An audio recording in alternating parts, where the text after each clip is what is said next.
We started to see things shift really throughout the week, and looking back, there were definitely signs and breadcrumbs that we picked up upon that kind of led us to believe that something was in the offing much earlier than it would have been reported otherwise. Now, if you look back to Monday, we now have fresh reporting from Axios that Donald Trump received a phone call from the Turkish President Recep Tayyip Erdogan. He said that there was a potential he could set up some direct talks between the US and Iran in Istanbul on Tuesday of this week. It basically was going to fall to both sides to agree that at the highest levels. Donald Trump agreed to it and said that he would send J.D. Vance and Steve Witkoff, the special envoy who's been handling these negotiations for him. He even said that he was willing to go himself if that's what it took to get the deal across the line. Of course, remember, on that Monday is when Donald Trump then left the G7. So another reason that kind of led to his decision-making there.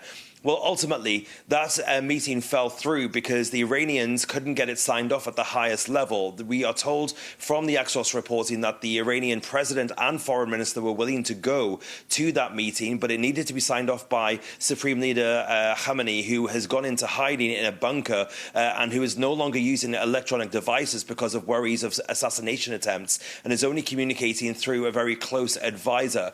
So the sign-off didn't come, which ultimately led to us moving through the week with no communication really between the US and Iran until we get to that meeting in Geneva between the Europeans and the Iranians. The day before that, the Brits had been here in America to talk to Marco Rubio, who basically had briefed the Brits on how he wanted this kind of interaction to go and what he was going to be looking for. And at the end of those discussions in Geneva, it basically became clear to the Americans that the Iranians were not willing to negotiate in good faith because their red line was that they would talk to the US, but only once the US had told the Israelis to stop these airstrikes in the meantime. And Donald Trump publicly had said that he wasn't willing to do that.